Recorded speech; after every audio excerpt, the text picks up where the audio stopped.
everybody.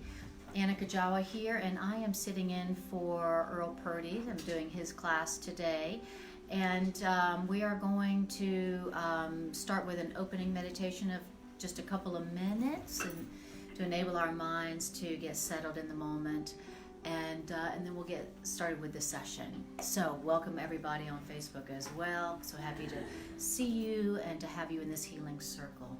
So if you would close your eyes and take a breath, and we are going to retire from the world for a few moments that we might seek our reality instead. How about that? This is the day of rest. Let's actually allow our minds to rest for a few moments. To rest from the ego, to rest from our thoughts, to rest our minds from our plans. Beautiful. So just take a breath and allow your mind to come back home to the right now. This perfect, precious, full moment. We're going to practice the holy instant. So breathing in this moment now, allowing our minds to rest from concern about the past or worry about the future.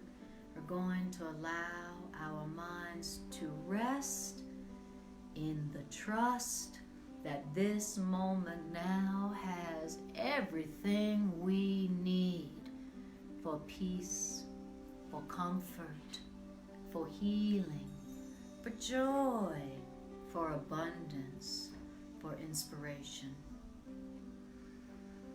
So we allow our minds to rest in the moment and open to the infinite potential of the now.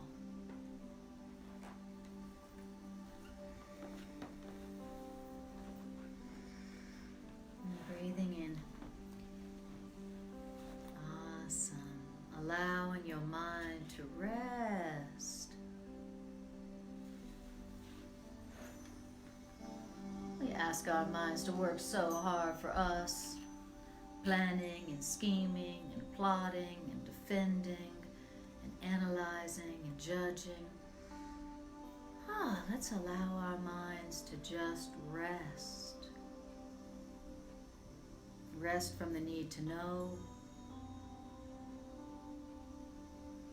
Rest from the belief that we need to judge in order to organize our life.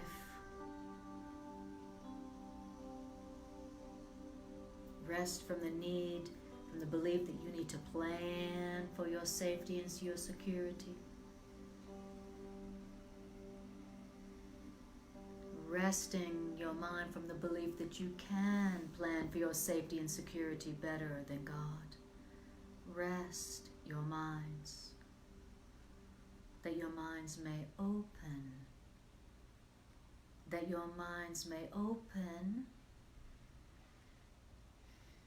that you may see what's already in your minds, just waiting for you. Peace, and healing, and power, and creativity.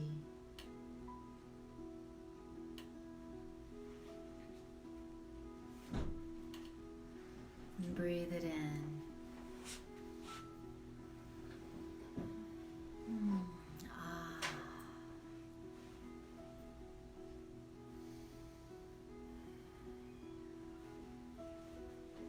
Remembering that God and all of God's creation and all of God's love and all of God's support is within your mind right now, where God put it forever.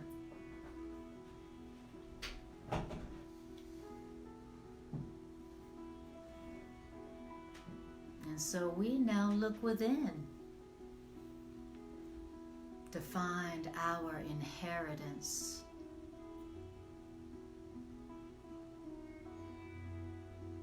all that we thought we lacked, we find within our minds. When we look within our minds,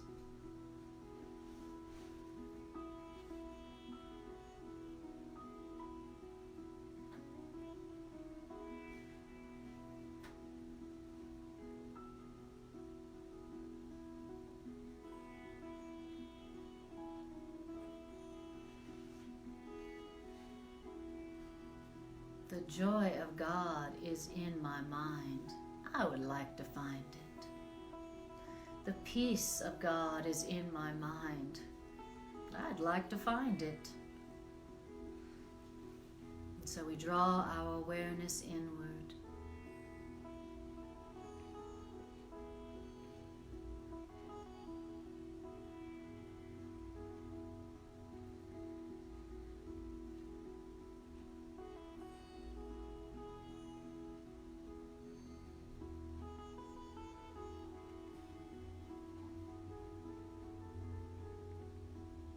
What does God within you feel like? How would it feel like to go within and find God, who was there all along with all God's love and power and peace and healing? Oh, you were here all along. Within me. And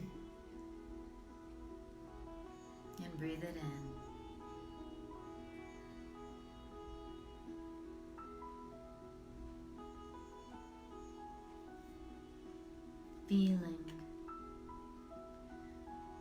Feeling God's love.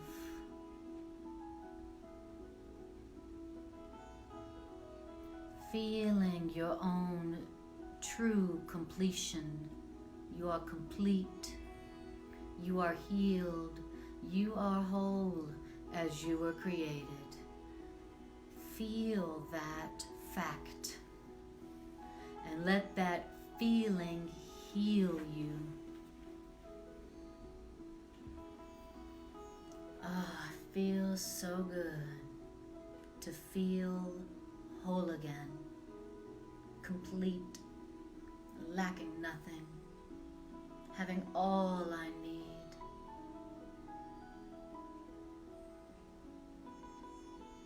I have all I need right now. I am all I seek right now and forevermore. Feels so good.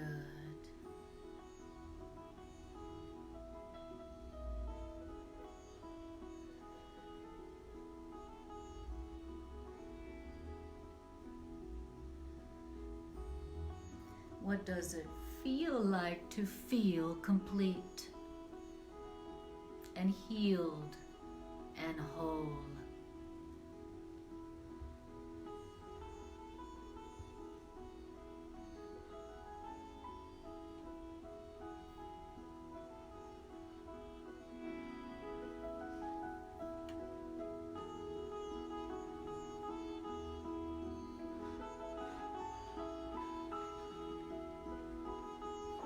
Breathe it in and enjoy.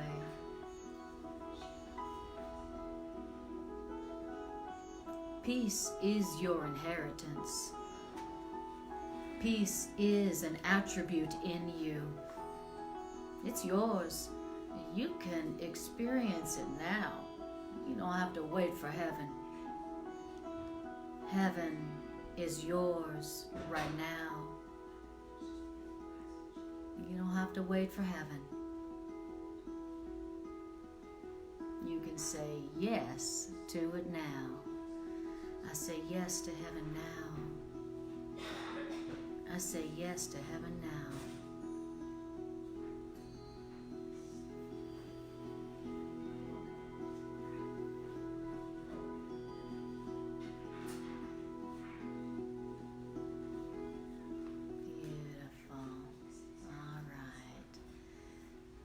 Beautiful. Come on back and yawn, stretch, take a breath. Awesome.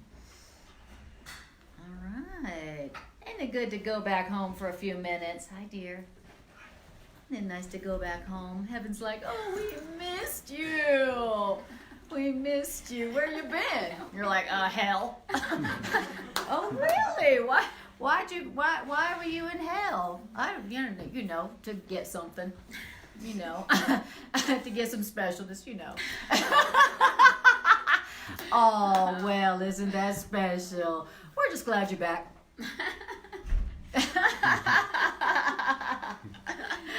All right.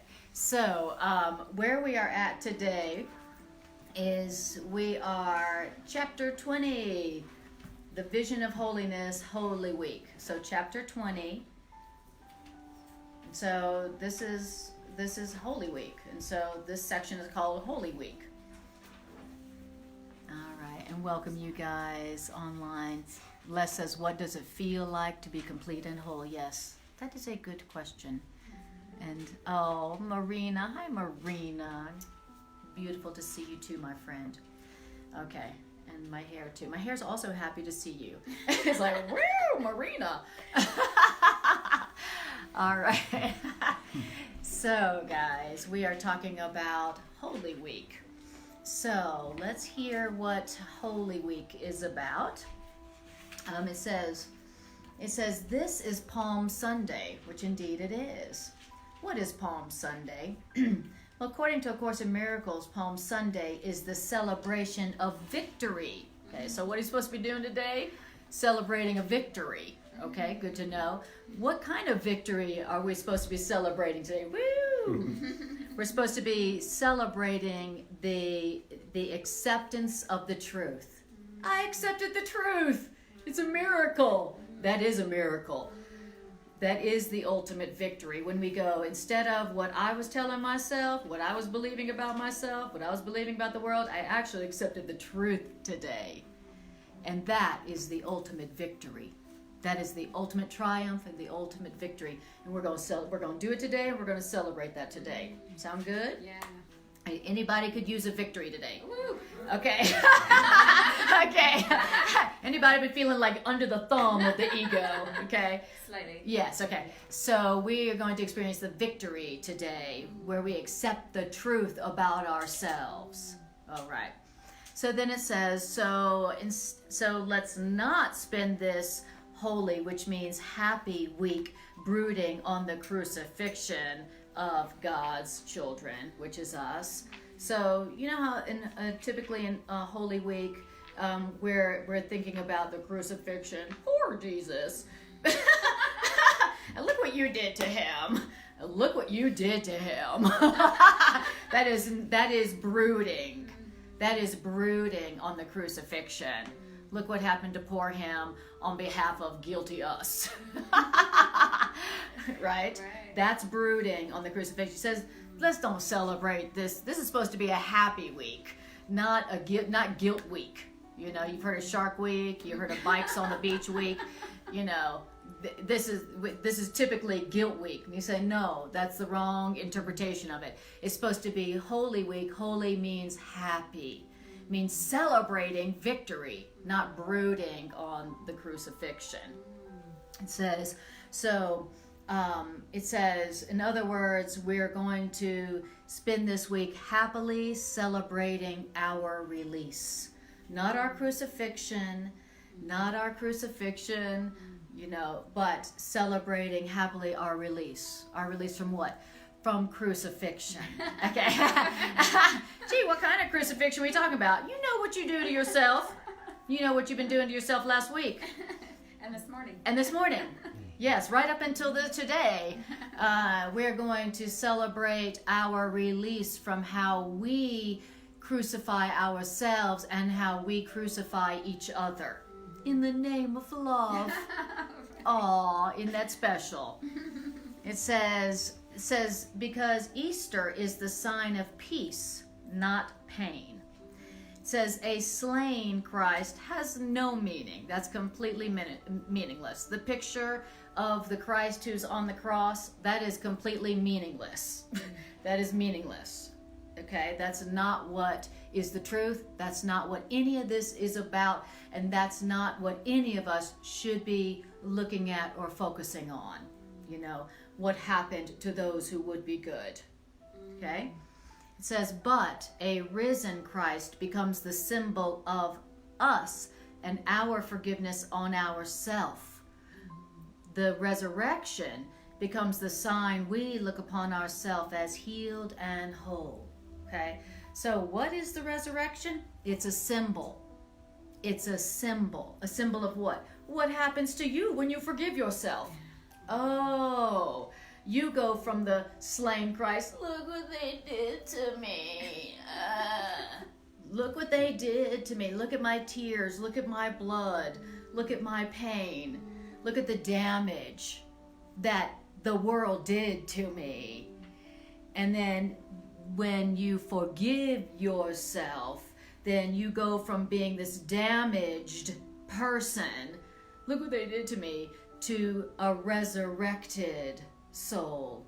Look at me. I never was even touched by anything but love. No one hurt me. I have experienced no damage. I haven't been touched by the sting of fear and guilt. I haven't been damaged one bit. Can you imagine what you would look like if you knew that you had not been damaged, betrayed, hurt, attacked, anything at all, no matter what past you seem to have? Can you imagine what you would look like? He said, you would kind of look like the resurrected. You would be the risen. You would be risen. Wow, what would you look like to the world if you knew that you had never been touched by anything but love? Different than I do now. Exactly. A lot better. They didn't even recognize him. They thought he was a gardener. Exactly. And so, in other words, when we talk about the risen Christ, it's saying, really, that's just a symbol for you, what you will look like, what will be happening with you in your life when you forgive yourself. When you forgive yourself. What does that mean when I forgive myself? When you see yourself as healed and whole. What does healed and whole mean? Meaning no damage, no proof of guilt. Look, I've had no hurt of you. I haven't been hurt by you, world. I haven't been hurt by you, my special relationships. Okay? So that's just the symbol of us when we remember that we are still healed and whole. Okay? And so, what are we doing instead? We're walking around carrying the wounds, carrying the scars, carrying the pain of what was done to us, or carrying around the shame of what we think, how we think we've hurt others. You know, and those are the signs and symbols in our body and in our mind that tell us that we have been damaged. Those are the signs of crucifixion that we carry in our bodies and in our minds. Wow. So forgiveness is like this. Oh, nothing happened. I'm still exactly as God created me. I'm still beautiful. I'm still powerful. I'm still sinless. I'm still guiltless. I'm still free. I'm still abundant as God created me. My childhood didn't hurt me. All my relationships did no damage to me. Wow. What would we experience life and ourselves in life like if we accepted that? If we accepted that, we would experience ourselves as resurrected, new, a wholly new being, you know, who rises instead of is tied to the ground, tied to the past. So that experience is open to us anytime. Anytime. How about now? All right. So, any questions on that? Awesome. All right, Les says, resurrection, what happens to me when I forgive myself? Yes. Wow, all right. Okay. So it says, this week begins with palms and ends with lilies. What are lilies? The white and holy sign that you are innocent. So, don't let any dark sign of crucifixion intervene between the journey and its purpose, between the acceptance of the truth and its expression. So the journey, notice how it says the journey, our journey as children of God. What is our journey? It is the acceptance of the truth, and then first we accept the truth about ourselves, and then we express the truth about ourselves through forgiveness. That's the journey that we're on. We accept the truth about our guiltlessness, and then we offer it as lilies of forgiveness to the world.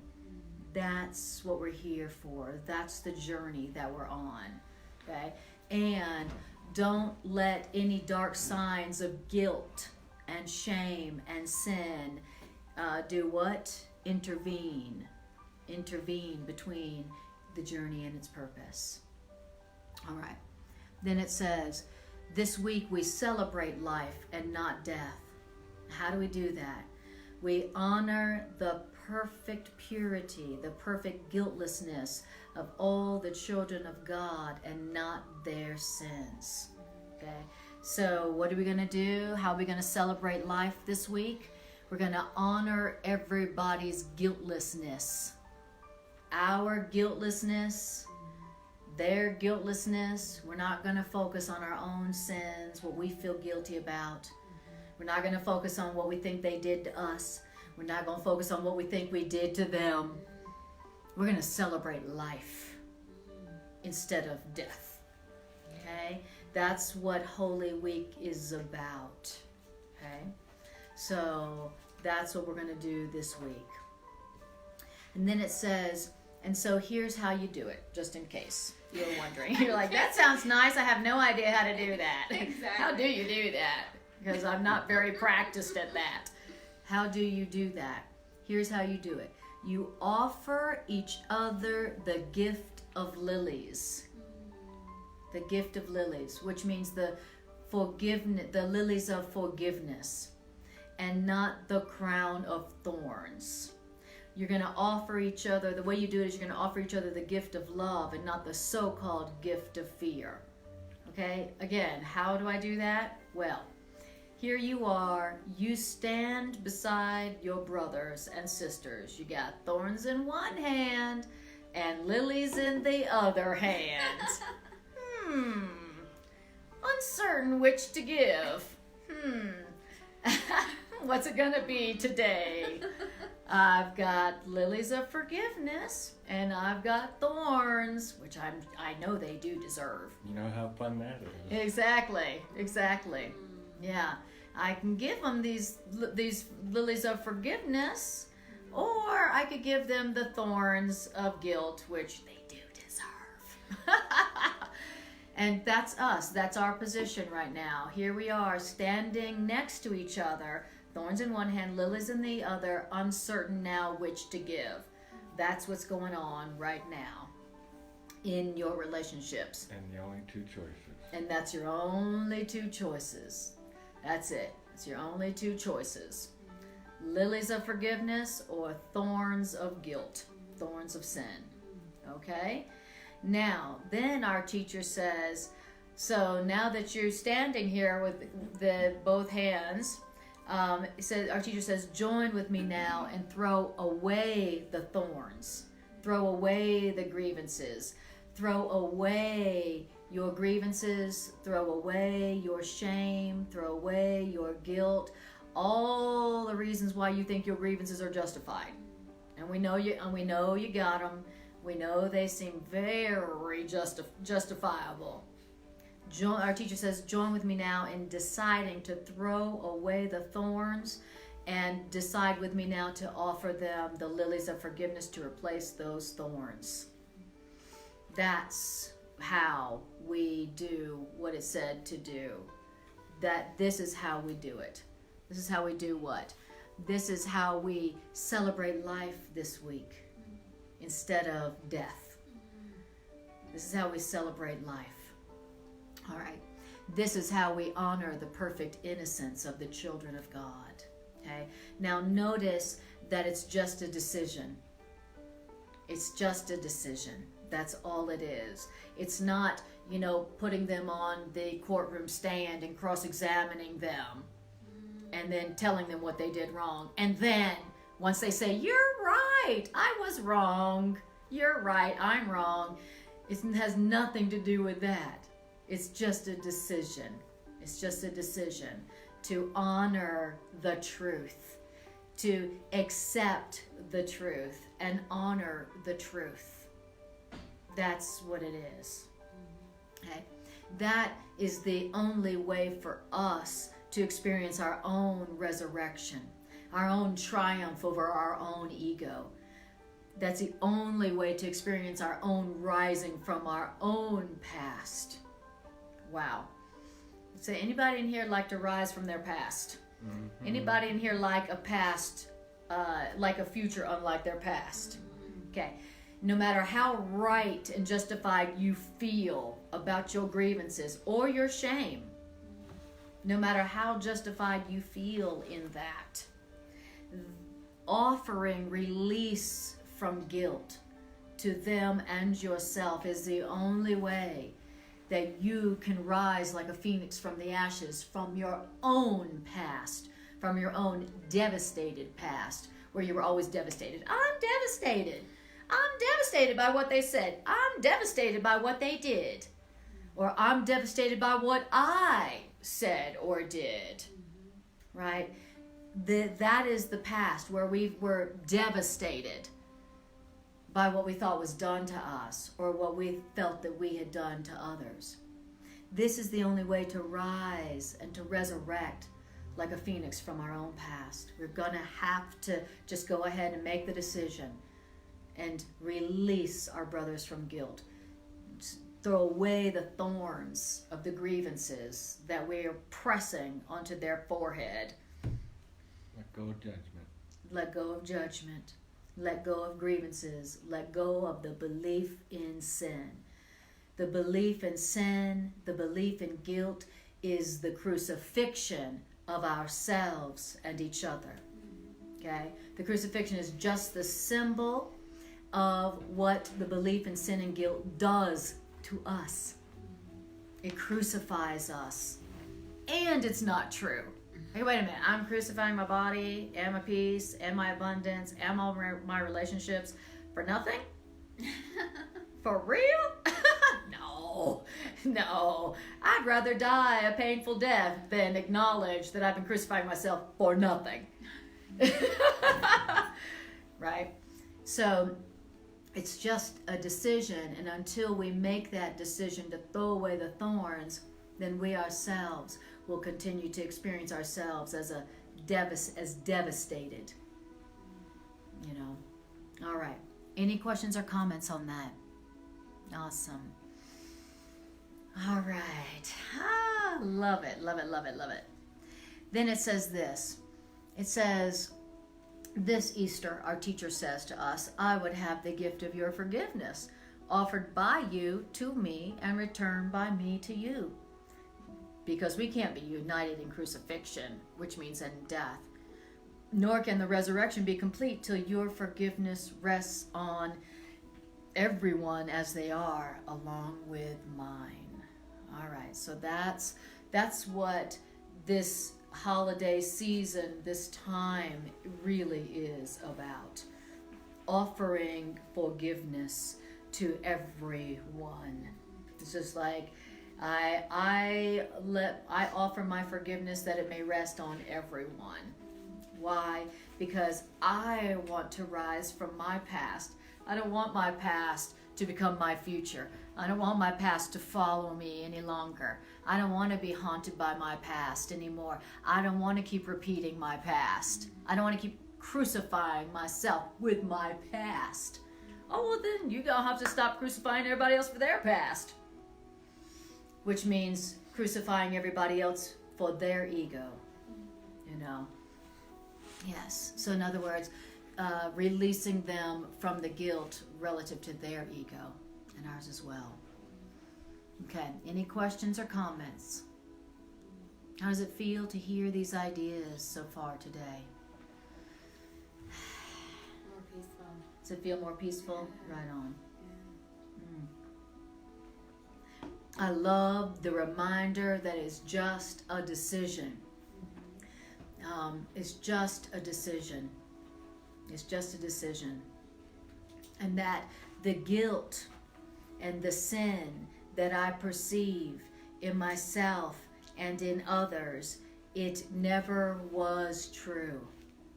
Okay? What was never true? What was never true was that I was never hurt. I was never betrayed. I was never abandoned. It says later in this section, or the next section, the song of Easter is the glad refrain that you were never crucified. Now, all that you think, all the damage you think was done to you in the past, all the damage you fear you may have done to those in your past, it never occurred. A child of God cannot be damaged. A child of God cannot be made sinful. You can't be hurt. You can't be changed by what men think of you or make of you. That is the glad refrain of Easter. That's the truth that is our resurrection from our past, our devastating past. So I want you to think about for a moment those wounds, those grievances that you carry in your heart and your mind, and the shame, the guilt that we carry for maybe the damage that we've done, that we think we've done, and thinking about those in your mind, and tell yourself, I have never been touched by the sting of guilt, by the sting of sin. I've never been betrayed. I've never been abandoned. I've never been hurt. I've never been guilty. And I've never hurt anyone else. Wow. I've never abandoned anyone. I've never betrayed anyone. Why? Because they are still whole and complete as God created them. I didn't take anything from them. I didn't take one bit of power. I didn't take one bit of goodness from them. I didn't take one iota of their innocence from them, nor they from me. I am still exactly as innocent and whole and perfect and pure as the moment I was created by God, and so are they. That is the truth that we practice accepting today. That is the victory that we celebrate today. We are victorious over the belief in sin. There is no sin. Why? Because nothing happened to the children of God. No damage was done. Their freedom's our freedom. Their freedom is our freedom. They are as free from their ego as we are. And that's the truth about them. And that's the truth about me. This is how we return back to our essential guiltlessness, our essential sinlessness. This is how we return back to the awareness of ourselves as innocent children of God. The only thing we ever suffer from is the belief that we've been marred by sin, that we've been marred by guilt because of something that we did, some mistake that we made, or some mistake someone else made. This is the truth that we accept, and as we accept this truth, we experience victory over our own egos.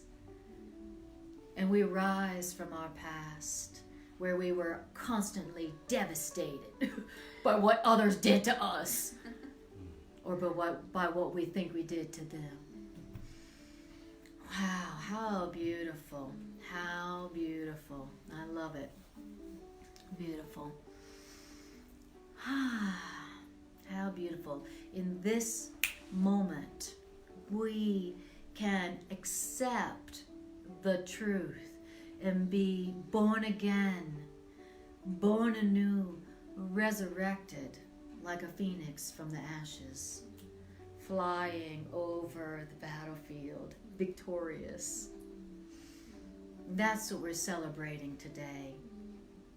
That we were just wrong. That's all. That's all. We didn't crucify anybody. You know.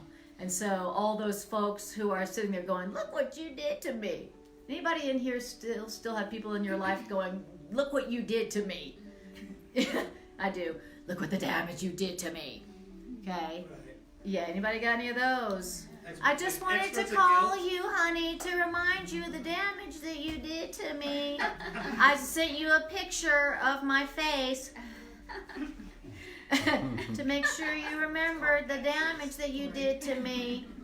You know, you need to call me once a week to rectify the damage that you did to me, you know. It's the least you could do. It's at least call me once a week. Okay. That will maybe begin to make up for the damage that you did to me. All right. Or are you carrying any spots of guilt in your own mind where you feel guilty of where maybe you had done damage to another? You know. Any parents in here? Oh. I regularly am like, oh God, what have I done to my kid? She's certainly giving me the face of crucifixion right now. Did I damage her?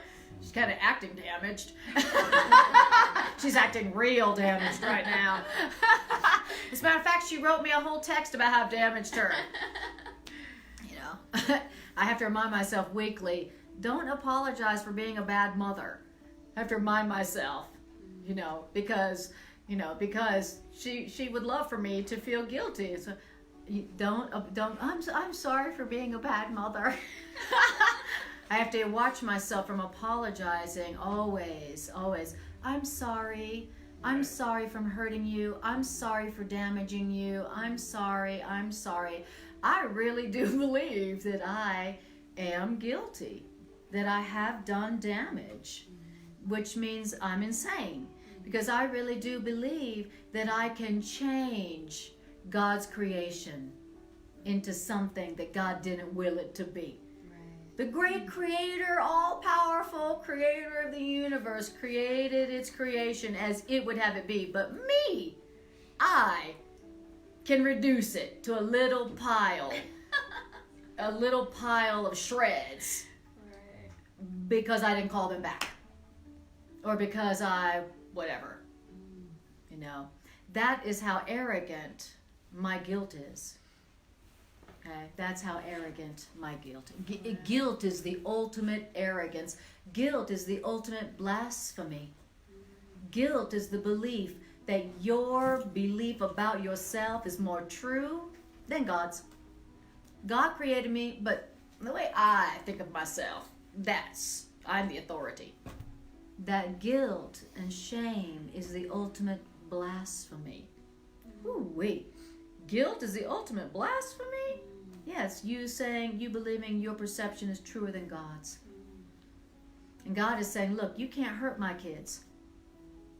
You can't damage my creation. nor can you, my creation, be damaged. And that's what the resurrection was. That was the ultimate message and symbol of the resurrection, according to A Course in Miracles, was not look at the cost of your sin. Look at what you did, to one who was sinless and blameless. The crucifixion was a demonstration that the last demonstration you'd ever need, the last demonstration you ever need to prove that you can't destroy yourself. You can't change the creation of God. You can't destroy it. You can't crucify another. You can't damage another. You can't damage a creation of God. You can't damage yourself. And that's why there is no sin. And that's why you need not feel guilty. And that's why you need to have no shame. Because what you thought you did never occurred. See, you didn't touch me. That's what the resurrection is really proving to us. That's what our teacher is wanting us to hear about Easter and the symbol of Easter, which is the symbol of the resurrection. So whether it occurred for real or not, it's the ultimate symbol. That's profound. It's the ultimate symbol, exactly. Yes, that you can't make yourself into a guilty sinner, no matter how hard you try. And they can't make you guilty. They can't, no matter how hard they try. And that once we accept that truth, then we too experience ourselves as victorious over our egos, resurrecting from our devastated past. Beautiful. All right, any questions or comments on that? I love it. Les says, I have never damaged anybody and nobody has ever damaged me. Yikes, he says. Awesome. I know. Beautiful. So then it says, a week is short. We're on paragraph 3. A week is short. And yet this Holy Week is the symbol of the whole journey that we have undertaken. We started with the sign of victory, which is the promise of the resurrection already given us. So don't let yourselves or each other wander into the temptation of guilt and delay them there in guilt. Instead of delaying people in guilt and helping people to wander into guilt, help each other to go in peace beyond guilt. Help them to go beyond guilt. Okay? And how do you do that? How do you do that? I don't know. Well, with the light of their own innocence, lighting their way to their redemption, which means their release. Okay? In other words, release people from guilt. That's what it means to do. It says, don't let each other wander to the temptation of guilt. Help each other to go beyond guilt. Don't delay them in guilt. Help them to go beyond their belief in guilt, with their own innocence lighting their way. Because the release from guilt is their release. That's their healing. You want to heal somebody? You want to help somebody? Release them from guilt. What's the best way to release someone from guilt? Say to them, brother, look at me. I have had no hurt of you. See my smile. See my relaxed brow. See my happy laughter. I have had no hurt of you. You are innocent. The Course says there's only one way you can prove to somebody that they are innocent, and that is your happiness, your joy in their presence. Otherwise, no matter what words you're saying, if you're showing them this, if you're showing them your sadness, They cannot believe that they are guiltless while they're looking at your tears and your frown. So there's only one way to prove to somebody that they are guiltless. There's only one way to release somebody. There's only one way to heal somebody, and that is be a proof. Be proof in your joy to their guiltlessness. And your joy is a silent witness that is ultimately compelling. You don't even have to say to them you're innocent. Just your peace and your joy in their presence is proof, positive, right? Because they're saying it's a demonstration. Look at me. I've had, at your hand I live. Guilt says, look at me. At your hand I die. Look at what you did to me. Just look at what you did to me. See these tears? See this pain in my back? See this pain in my neck? That's you. See this pain in my butt? That's you. It says suffering is a silent witness to others of what they have done to us. You know, and he says, so if you really want to be free of sickness and suffering and pains in your butts and pain in your neck and pain in your head, then you have to be without the wish to prove their guilt. Woo. So what's the best way to heal your body? To release the wish to show them their guilt. Release them of your desire to show them what they did to you. Okay? Because our wish to show them their guilt, it shows up in our body as sickness, as pain. And it shows up in our bank accounts. Yes. And it shows up in our relationships. Yes. Wow. So when we wish to show our brother that we've had no hurt of them, then the signs of hurt are removed from our bodies and our lives. Wow. Okay. Whew.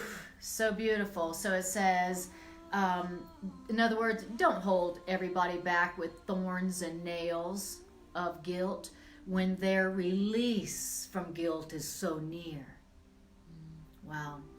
So instead of holding them back with thorns and nails of guilt and shame, just let the whiteness of your shining gift of forgiveness lilies speed them on their way to their resurrection, to their renewal, their rising from the ashes of their past. Beautiful. Okay. So that's our task during Holy Week. That's our task. That's what the whole journey is.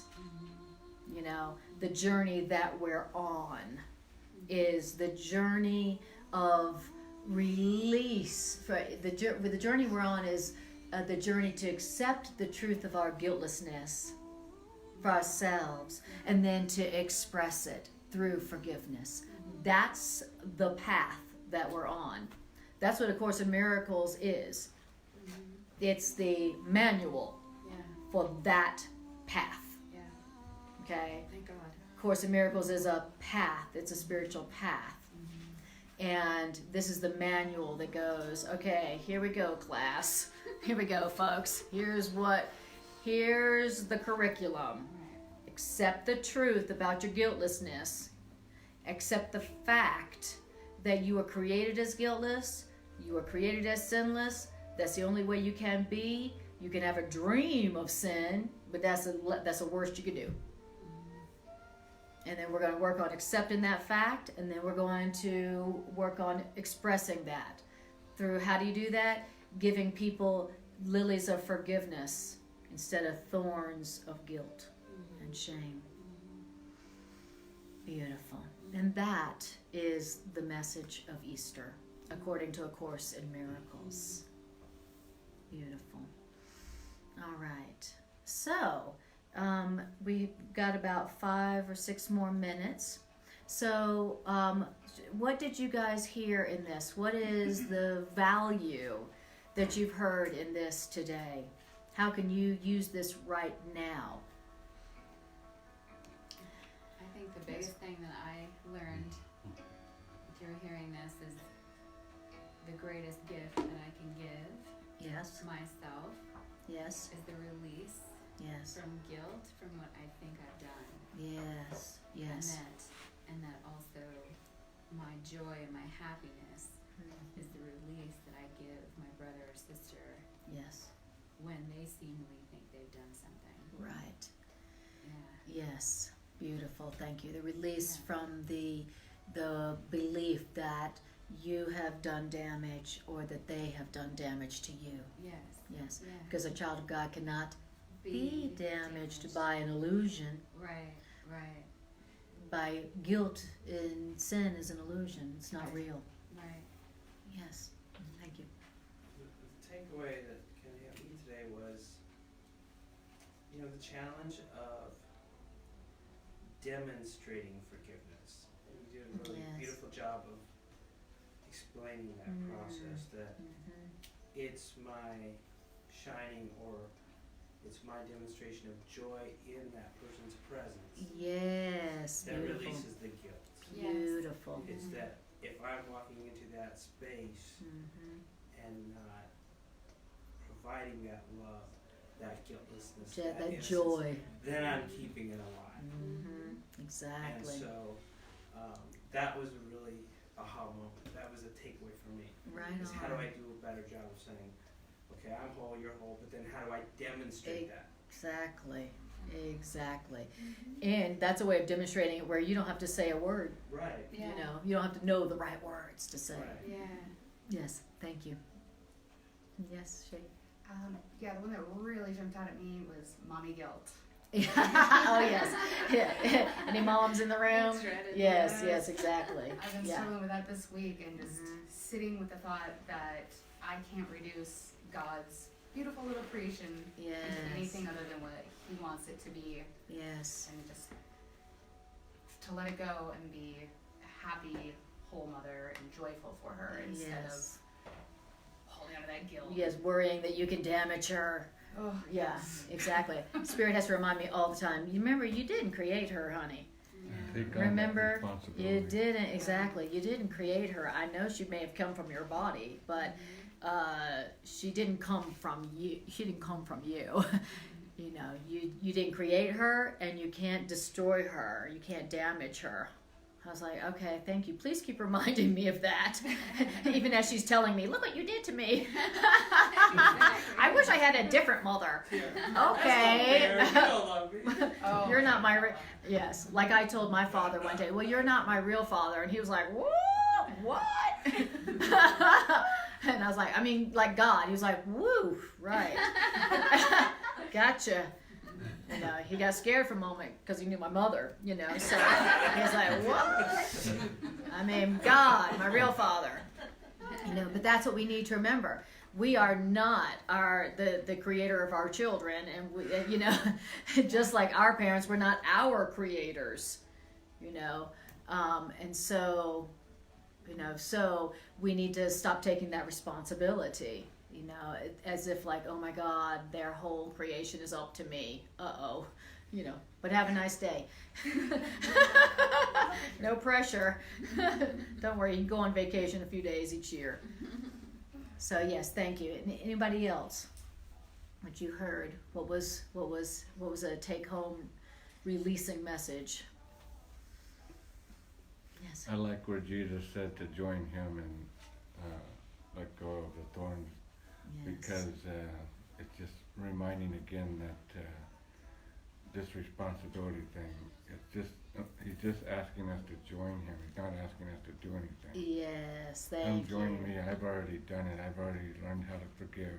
Yes. Step over here with me. Just let go of those thorns, and I'll help you bring forth what's left, which is lilies. You know. Yes, I thank you for saying that. That we're just being asked to join with our teacher in doing that. We don't even have to be able to do it ourselves. We You know. can't, like we can't. There are some wounds that where there are some thorns that I tell myself are harder to give over, to throw away. Well, I can't throw away that thorn. That one really hurt. I still have the scab right here on my forehead to prove that Yeah. really happened. A picture of him looking at you going, Yeah. give me the gun, put it down. Exactly. Put the gun down. Exactly. Exactly. No! Exactly. Whoa, whoa. Exactly. Put down the gun. Put down the thorn. I'm like, oh, you know. So those particular thorns that I find more difficult to put down, you know, we're being reminded by our teacher, just give it to me. You don't even have to know how to put it down. Just give it to me. Mhm. Okay, great, fine, you take it. I love that. So we don't have to know how to do anything. We are like teeny tiny little baby children. And Spirit's like, I'm going to spoon feed this to you. You really don't have to know anything, and you really don't have to do anything. Just give it to me. Let me do it for you. Let me help you. Just like you said, give me the gun. Okay, here you go. Right. Even if it's like this short week, let me practice this, right? Let Ex- me work on this week. What a great week to focus on this. Yes, The innocence of all God's children. Exactly. And so during this week, you know, that leads up to Easter, where we typically, if we practice that, where we typically focus on our sins and the cost of our sins, which was the crucifixion of this perfect being, instead of focusing on that, he's saying, let's focus on how he didn't die. Whatever anyone tried to do to him didn't happen. They didn't touch him. And so let us remember that part of the story. And also let's remember that part of our story, because that story is also our story. The story of Holy Week is also our story. The story where we try to crucify ourselves and each other with sin and guilt. And only to be proved that it's impossible. You can't kill yourself, and you can't damage yourself, can't damage anybody else, even unto death. Can't damage anybody. You also can't kill them. I love that first sentence in paragraph 5. Easter is not the celebration of the cost of sin, Yes. but the celebration of sin's end. Exactly. So the Easter is not the celebration of the cost of sin, but the celebration of the end of sin. It's the end of the belief in sin. The Course says, there is no sin. What does that mean, there is no sin? It means you can't damage or kill a creation of God. That's what it means to say there is no sin. Now you can be mistaken and think you can, and try to. Think you want to. That's the mistake, is I want to. I want to hurt them. I believe they have hurt me. Right. And I still think I want to hurt them. Right. That's the mistake. But a mistake is not a sin. And once we accept that truth, then we stop crucifying ourselves and each other. Okay, that's how we're trying to hurt ourselves and each other, is with the belief in sin. You know, In separation. and separation, exactly. And so this is the week where we celebrate, oh, it never happened. It was just a dream, a bad dream. Really You know how bad. you wake up some mornings and you're like, you celebrate that the dream you just had was just a dream? Yeah. You're like, oh, thank you God, that was just a dream. Okay, that's what we're doing this week. Yay, we're celebrating. That was just a bad dream. I didn't actually crucify myself or them. Hallelujah. It's all just a bad dream. Yay, let's party. All right, that's what we're doing this week. Okay, wonderful. So now what we're going to do is I'm going to do announcements really quick, and then we're going to do the integration meditation that I always end my classes with, where we take these ideas and we use them,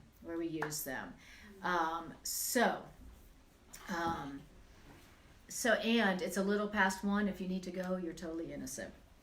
So don't worry, we'll talk about you when you're gone, but still feel totally innocent.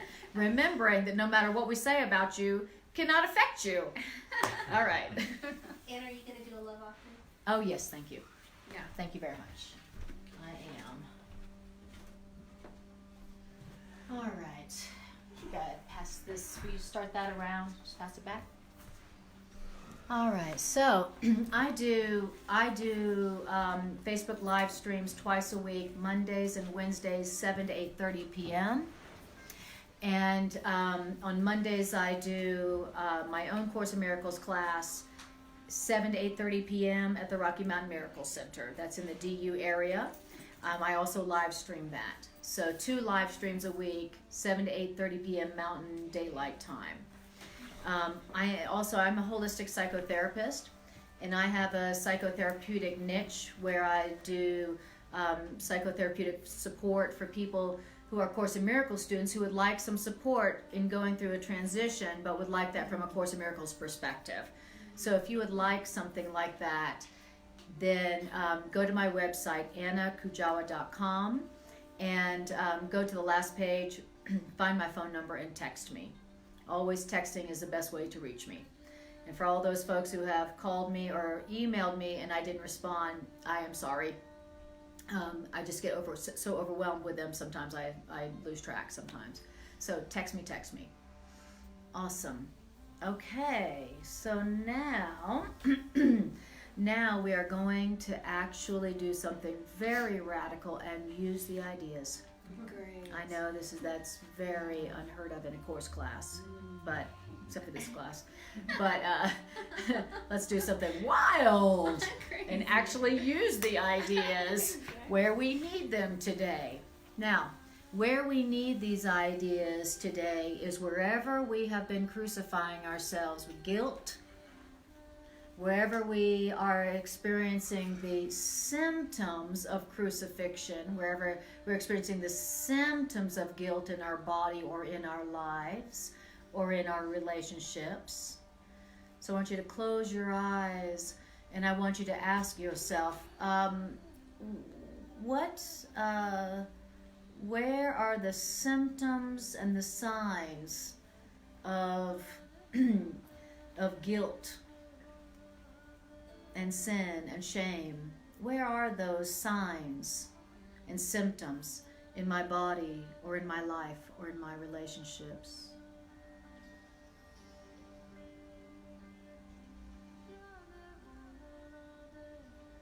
Where are they?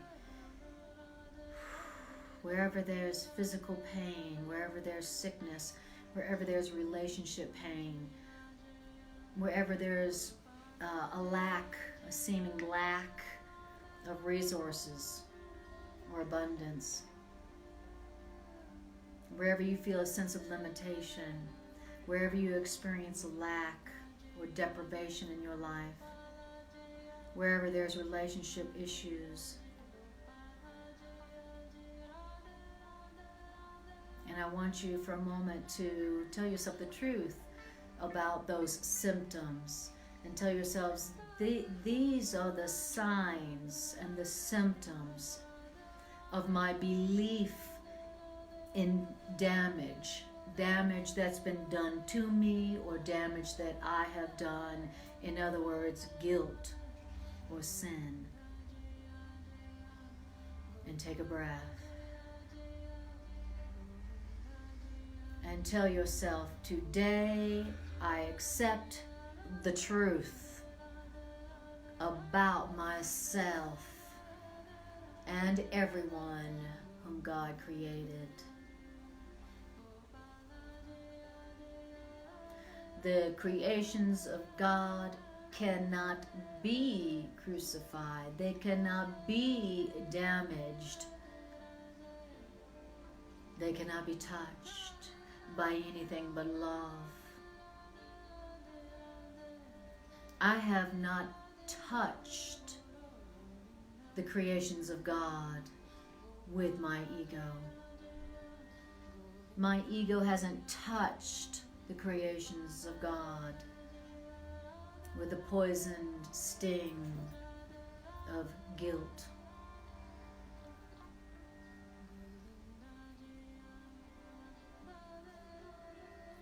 And I want you to tell you, and I want you to think about for a moment where it is in your past that you believed that damage had been done to you. Where are you still holding the signs of crucifixion in your own body from your past? Who and what are you still believing crucified you, damaged you, hurt you?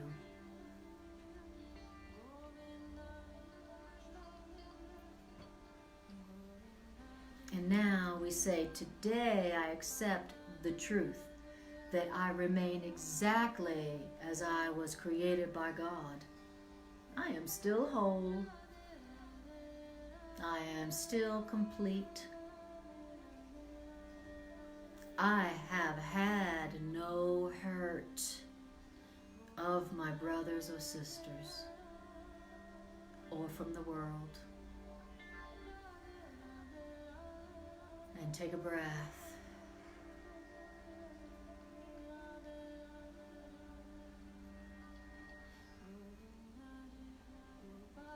I remain untouched by any mistakes that anyone has ever made in my life. I still remain exactly as I was created by God. I'm still powerful. I'm still as guiltless. I'm still as pure. I'm still as whole as the moment I was created by love.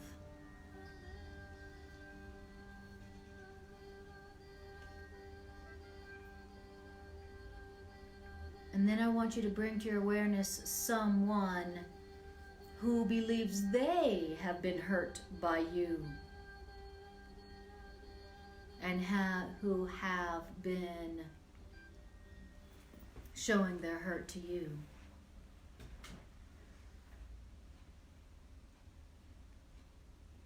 And I want you to accept the truth about them, that they remain exactly as God created them. They are still whole. They are still pure. They are still complete, meaning having everything within them.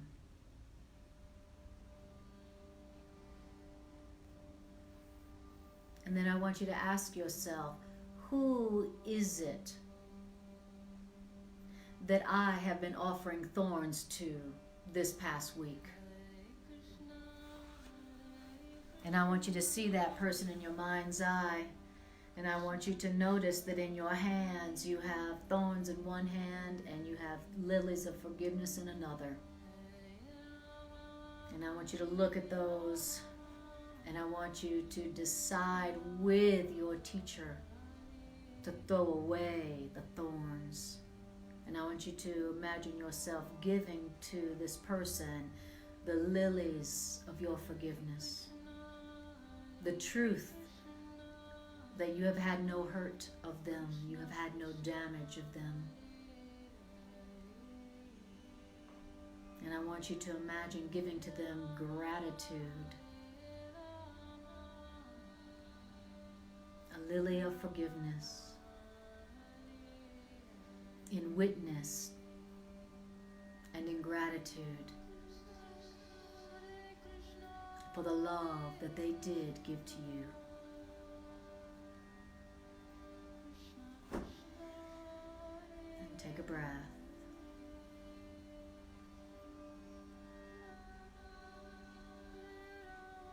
And I want you to say to them, behold me, look at me, brother or sister. At your hand I live. Thank you, thank you, thank you. Look at me. I am your proof that you are guiltless and innocent. And I thank you.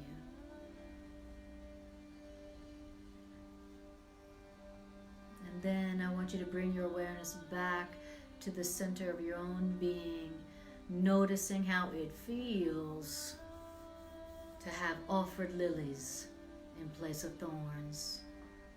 What does that feel inside of you after you do that?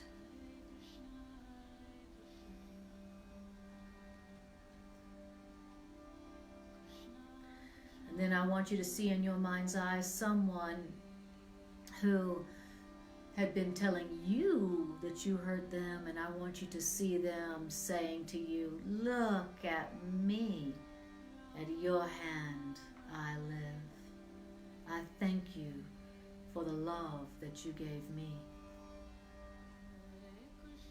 See them radiant, alive.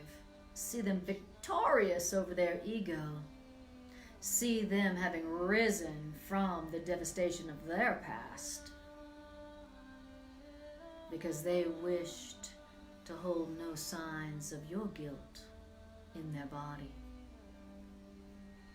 What do they look like released from the desire that you be guilty?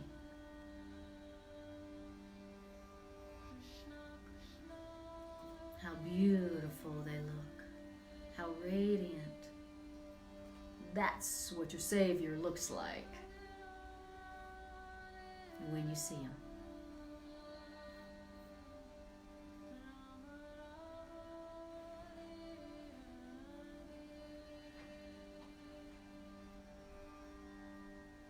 Beautiful. And take a breath and bring your awareness back to the room and back to your body. Awesome. All right. Good work, guys. Beautiful. I'm glad you're here.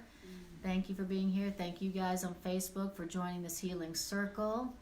I thank you, and the world that so desperately needs this message thanks you as well. Yes, the world is healed and awakened through us doing this together. So good job doing your part today. All right. I appreciate you guys. See you next time I see you. Thank you. Thank you.